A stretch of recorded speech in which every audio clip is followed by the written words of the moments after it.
name is Khushi Arora. My pronouns are she, her, and I'm a second-year kinesiology student at the University of Calgary. I want to thank you so much for taking the time out of your day to listen to my presentation. So let's get started. My topic is EDI in kinesiology, sport, physical education, and physical activity, a scoping review. My research supervisor is Dr. Gregor Wolbring. So the research question we asked is, how does the academic literature that focuses on the topics of sport, kinesiology, physical education, and physical activity cover the concept of EDI, especially as it relates to universities? And secondly, which equity deserving groups are covered under those topics? The objective of this research was to understand how EDI, especially related to universities, is discussed in academic literature in relation to our four main areas of kinesiology, sport, physical education, and physical activity. The goal of this research was to provide data that can be used to develop more research, education, and actions in relation to EDI of equity-deserving groups in universities related to our four main areas, again, of sport, kinesiology, physical education, and physical activity. So some background on this research is equity/equality, diversity, and inclusion, which is EDI, is a phrase that's increasingly visible as a policy framework at many universities to rectify problems experienced by students, non-academic staff, and academic staff of equity-deserving groups. At the University of Calgary, equity-deserving groups are identified as women, Indigenous people, visible/racialized minorities, persons with disabilities, and LGBTQI2+ peoples. In terms of the EDI frameworks, the first EDI framework that was developed was the Athena Swan framework. It was developed in 2005, and it specifically focused on gender. And since 2005, various other countries have developed their own EDI frameworks. In terms of research in this area, equity, diversity, and inclusion as individual terms are covered extensively in academic literature, focusing on our four main areas in general, as well as they also are discussed in conjunction with equity deserving groups as well. In terms of our method, we use a scoping review approach. The databases we use were EBSCOhost and Scopus.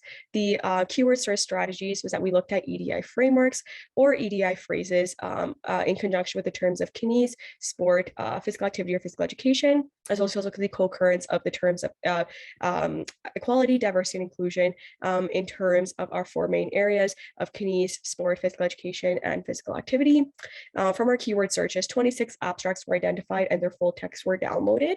The 26 full texts were coded through a qualitative data analysis software called Atlas.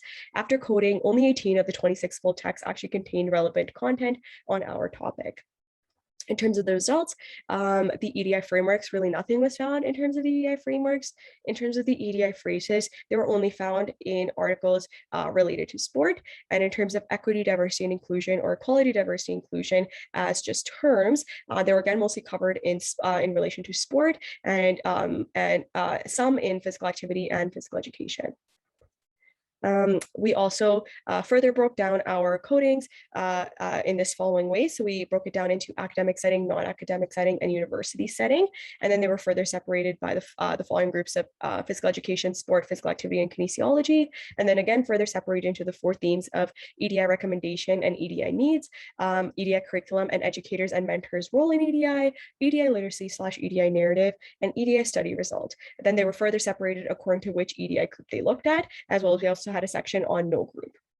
In terms of the results, just to quickly sum everything up, it's that mostly everything that we found was in relation to really no group. So they did have these topics. However, they didn't really cover any equity deserving groups that we discussed previously. But the ones that were mostly covered were women or racialized minorities, and the ones that were covered the least and almost to nothing were either persons with disabilities or the least were Indigenous peoples. And I'm just going to skip through the tables because it's probably going to take too long to go through. But that is really the synopsis. And here are the sections where no results were found at all, unfortunately. And essentially, we conclude that there's a large gap of research in relation to our research question, and the gap is even greater in relation to equity deserving groups. And essentially, we conclude that the academic literature does not provide the evidence for enabling evidence-based decision-making or evidence-based policies. Therefore, some future research can include covering different sources for another scoping review, or performing surveys and interviews to get a better understanding of EDI gaps in universities in relation to programs covering our four main areas with a particular emphasis on equity deserving groups, as well as you can evaluate the curriculums of these programs as related to their EDI content and the gaps they may contain. These are my references and these are my acknowledgements for the people and the groups I wanted to acknowledge. Thank you so much again and take care.